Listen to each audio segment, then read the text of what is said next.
واقعہ سلطان صلاح الدین ایوبی قسط نمبر 210 اپنا اسلامک اسٹوڈیو۔ ناظرین، علی بن سفیان کے نامزد انٹیلیجنس انچارج حسن بن عبداللہ جہاں اپنے کاموں میں مصروف تھا، وہاں اسے یہ بھی فکر تھی کہ سلطان صلاح الدین ایوبی اپنی حفاظت کا کچھ خاص خیال نہیں رکھتے۔ سلطان صلاح الدین ایوبی عالم اسلام کے عظیم الشان بادشاہ ہونے کے باوجود درویشوں والا مزاج رکھا کرتے تھے۔ اس کے باڈی گارڈ کے کمانڈر نے انٹیلیجنس انچارج حسن بن عبداللہ سے کئی بار شکایت کی تھی کہ سلطان معظم اسے بتائے بغیر پچھلے دروازے سے نکل جاتے ہیں اور وہ ان کے خالی کمرے کا پہرا اس خیال سے دیتا رہتا ہے کہ سلطان اندر ہیں۔ کمانڈر سلطان ایوبی کے ساتھ اپنے 2-4 گارڈ سائے کی طرح لگائے رکھنا چاہتا تھا۔ کمانڈر کو یہ بھی بتا دیا گیا تھا کہ اب فدائی پوری تیاری سے سلطان ایوبی کو قتل کرنے آ رہے ہیں۔ اس اطلاع نے کمانڈر کو اور زیادہ پریشان کر دیا تھا، مگر سلطان ایوبی کی بے پرواہی کا یہ عالم تھا کہ حسن بن عبداللہ نے اسے کہا کہ وہ باڈی گارڈ کے بغیر باہر نہ نکل جایا کریں، تو سلطان ایوبی نے مسکرا کر اس کے گال پر تھپکی دی اور کہا، ہم سب کی جان اللہ تعالیٰ کے ہاتھ میں ہے۔ محافظوں کی موجودگی میں مجھ پر 4 قاتلانہ حملے ہو چکے ہیں۔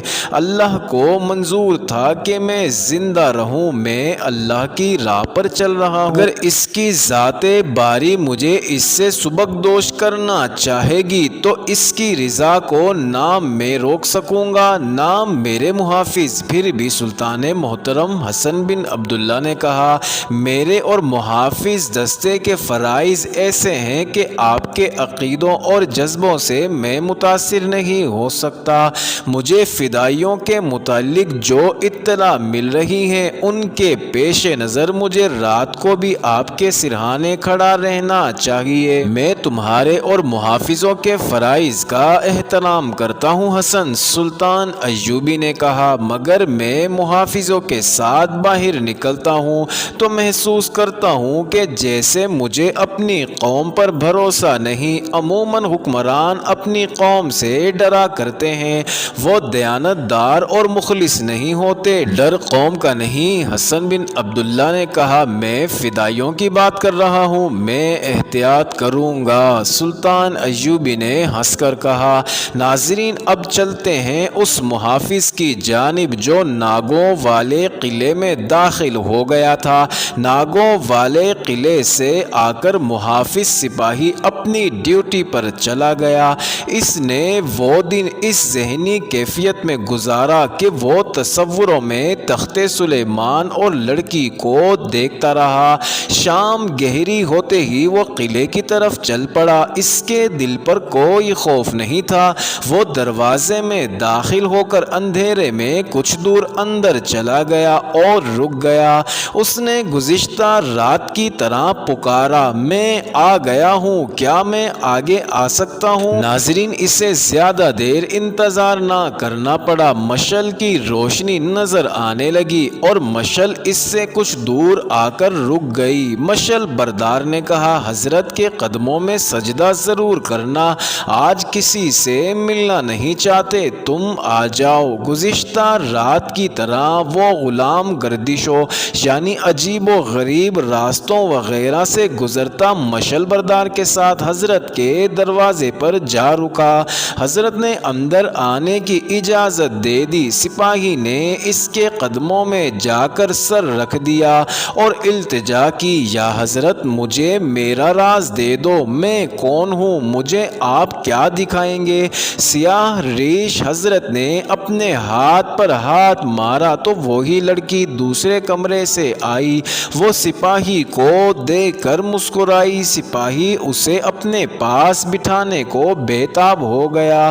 سیاہ ریش نے لڑکی سے کہا، یہ آج پھر آ گیا ہے، کیا میں یہاں تماشا دکھانے کے لیے بیٹھا ہوں؟ اس گناہگار کو بخش دیں یا حضرت، لڑکی نے کہا، بڑی دور سے امید لے کر آیا ہے، تھوڑا تھوڑی دیر بعد کل والا شیشہ اس کے ہاتھ میں تھا۔ لڑکی نے اس سے پہلے اسے شربت پلایا تھا اور اس کے پیچھے بیٹھ کر اس کی پیٹھ اپنے سینے سے لگا لی اور بازو اس کے گرد لپیٹ دیے جیسے ماں نے اپنے بچے کو گود میں لے رکھا ہو۔ سپاہی کو سیاہ ریش حضرت کی سریلی آواز سنائی دینے لگی، مجھے شاہ سلیمان کا محل نظر آ رہا ہے، مجھے شاہ سلیمان کا محل نظر آ رہا ہے۔ ناظرین، یہ آواز دبتی چلی گئی جیسے بولنے والا دور ہی دور ہوتا جا رہا ہو۔ اوہ! سپاہی نے چونک کر کہا، ایسا محل اس دنیا کے کسی بادشاہ کا نہیں ہو سکتا۔ میں اس محل میں پیدا ہوا تھا۔ اسے کسی کی آواز سنائی دینے لگی جو یہی الفاظ دہرا رہی تھی، میں اس محل میں پیدا ہوا تھا۔ پھر اس کی اپنی آواز بن گئی اور پھر اس نے یوں محسوس کیا جیسے اس کے وجود کے اندر یہی ایک آواز گونجنے لگی ہے، میں اس محل میں پیدا ہوا تھا۔ پھر وہ آوازوں سے لا تعلق ہو گیا۔ اسے ایک محل نظر آ رہا تھا اور وہ خود اس کے باہر ایک باغ میں گھوم پھر رہا تھا۔ اب یہ اسے شیشے کے گولے میں نظر نہیں آ رہا تھا بلکہ یہ محل حقیقت بن گیا تھا جس کی ہر چیز کو، باغ کو، پودوں اور پھولوں کو ہاتھ لگا کر محسوس کر سکتا تھا اور سونگھ سکتا تھا۔ وہ سپاہی نہیں شہزادہ تھا۔ یہ محل فضا میں تحلیل ہو گیا اور سپاہی نے بہت دیر بعد اپنے آپ کو لڑکی کی آغوش میں پایا۔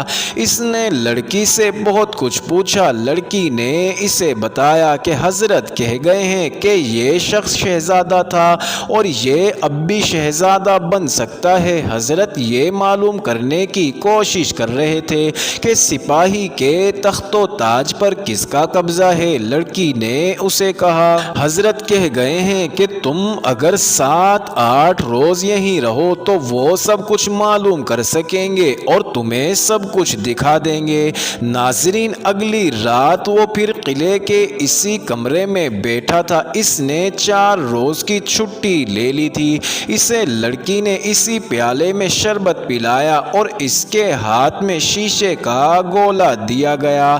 اس نے کسی کے بتائے بغیر گولا اپنی آنکھوں کے آگے رکھ لیا اور قندیل کی لو دیکھتا رہا۔ اسے اس میں رنگا رنگ شعلے ناچتے نظر آئے۔ سیاہ ریش نے اپنے طلسماتی انداز سے کچھ بولنا شروع کر دیا۔ ناظرین، اس سے پہلے وہ 2 بار اس عمل سے گزر چکا تھا۔ دونوں بار ایسے ہوا تھا، اسے شیشے کے گولے میں تخت سلیمان اور اگلی رات شاہ سلیمان کا محل نظر آیا تھا، مگر اس کے بعد گولا اس کے ہاتھ میں نہیں ہوتا تھا۔ ناظرین، جب اس گولے میں کوئی منظر نظر آنے لگتا تھا تو سیاہ ریش یا لڑکی سپاہی کے ہاتھ سے گولے لے کر الگ رکھ دیتی تھی۔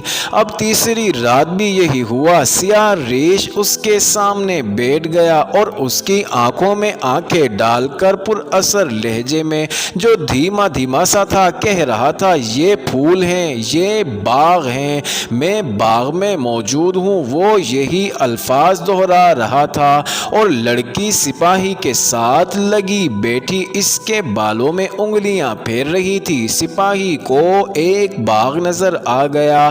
زمین اونچی نیچی تھی اور ہریالی سے ڈھکی ہوئی، ہر طرف رنگ برنگے پھول تھے اور ان کی مہک نشہ طاری کرتی تھی۔ سپاہی نے باغ میں ایک ایسی لڑکی کو ٹہلتے اور گنگناتے دیکھا جو اس لڑکی سے بہت ہی زیادہ خوبصورت تھی جو اس کے ساتھ لگی بیٹھی تھی۔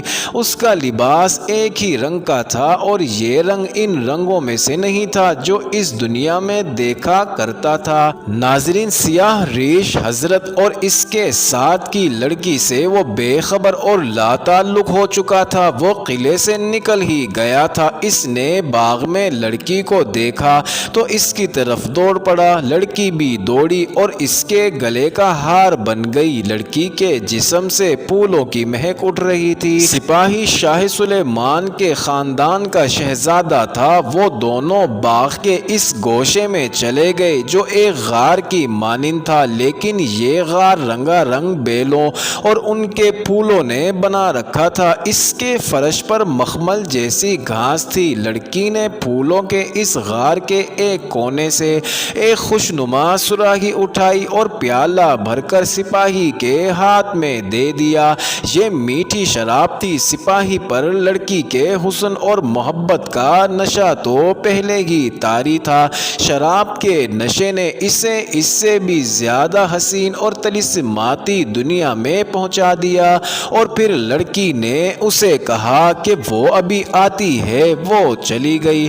ناظرین، سپاہی کو اس کی چیخیں سنائی دی۔ وہ باہر کو دوڑا، اسے لڑکی کہیں نظر نہ آئی۔ وہ دوڑتا ہی رہا، اسے لڑکی کی دل دوز چیخیں سنائی دیتی رہیں، مگر وہ سپاہی کو کہیں نظر نہیں آتی تھی۔ اس نے غصے سے پاگل ہو کر تلوار نکال لی اور لڑکی کی تلاش میں باولا ہوتا رہا۔ آخر اسے ایک بڑھیا ملی۔ اس نے اسے بتایا کہ لڑکی اب تمہیں نہیں مل سکے گی۔ وہ جو لڑکی کو لے گیا ہے وہ تم سے زیادہ طاقتور ہے، تم اب اسے کبھی نہیں دیکھ سکو گے۔ وہ جو لڑکی لے گیا ہے اب اس تخت پر بیٹھے گا جس پر تمہیں بیٹھنا تھا۔ اس کے پیچھے مت بھاگو، زندہ رہو اور کبھی موقع پا کر اسے قتل کر دینا۔ لڑکی تمہاری یاد میں ہلکان ہوتی رہے گی۔ وہ کون تھا جو اس لڑکی کو لے گیا ہے؟ سپاہی جب ناگوں والے قلعے کے اس کمرے میں لوٹ کر آیا تو اس نے پوچھا، اور میں نے یہ کیا دیکھا تھا؟ تم نے اپنی گزری ہوئی زندگی دیکھی ہے۔ سیاہ ریش نے اسے بتایا، میں تمہیں واپس لے آیا ہوں، میں وہاں سے واپس نہیں آنا چاہتا۔ سپاہی نے بے تابی اور بے چینی سے کہا، مجھے وہیں بھیج دو۔ کیا کرو گے وہاں جا کر؟ سیاہ ریش نے اسے پوچھا، جس کی خاطر جانا چاہتے ہو وہ تو کسی اور کے قبضے میں ہے، اسے جب تک قتل نہیں کرو گے وہ تمہیں نہیں مل سکے گی۔ میں نہیں چاہتا کہ تم کسی کو قتل کرو، اور میں یہ بھی جانتا ہوں تم اس انسان کو قتل بھی نہیں کر سکو گے۔ یا حضرت، سپاہی نے کہا، اگر قتل کرنے سے مجھے میرا ورثہ اور میری بیوی مل سکتی ہے تو میں سلطان صلاح الدین ایوبی سے بھی اونچے رتبے کے آدمی کو قتل کر دوں گا، پھر یہ خون میری گردن پر ہوگا۔ میرے دوست، درویش نے کہا۔ سپاہی اس کے قدموں میں گر پڑا اور اس کے پاؤں پر سر رگڑنے لگا۔ وہ یا حضرت کا ورد کیے جا رہا تھا اور وہ رونے بھی لگا تھا۔ سیاہ ریش حضرت نے اسے پھر اسی دنیا میں پہنچا دیا جہاں تخت سلیمانی تھا، محل اور باغ تھا۔ اس کے کانوں میں آوازیں پڑتی رہیں، یہ ہے تمہارے دادا کا قاتل، تمہارے باپ کا قاتل، تمہارے تخت و تاج کا غاصب، اور اس لڑکی کو جو تمہیں چاہتی ہے اس کی قید میں ہے۔ نہیں نہیں، سپاہی نے گھبرا کر کہا، یہ نہیں ہو سکتا، یہ سلطان صلاح الدین ایوبی ہے۔ جی ہاں، یہی تمہاری قسمت کا قاتل ہے۔ اس کے کانوں میں آوازیں پڑ رہی تھی، یہ تمہارا سلطان نہیں ہو سکتا، یہ کرد ہے، تم عرب ہو۔ کہو صلاح الدین ایوبی میرے دادا کا قاتل ہے، میرے باپ کا قاتل ہے، میرے تخت و تاج کا غاصب ہے۔ اب راز کھل گیا ہے، انتقام لو۔ غیرت مند مرد انتقام لیا کرتے ہیں۔ ناظرین، وہ سلطان صلاح الدین ایوبی کا جان نثار باڈی گارڈ سلطان کے قتل کے لیے راضی ہو گیا۔ معزز ناظرین، یہ جو بھی واقعہ آپ کو سنایا گیا ہے یہ سارا حشیش کا کمال تھا جو اس سپاہی کو پلائی گئی، جس کے باعث وہ خواب و خیالات میں کھو گیا۔ معزز ناظرین، یہ انٹرسٹنگ ویڈیو جاری ہے۔ اگلی ویڈیو قسط نمبر 211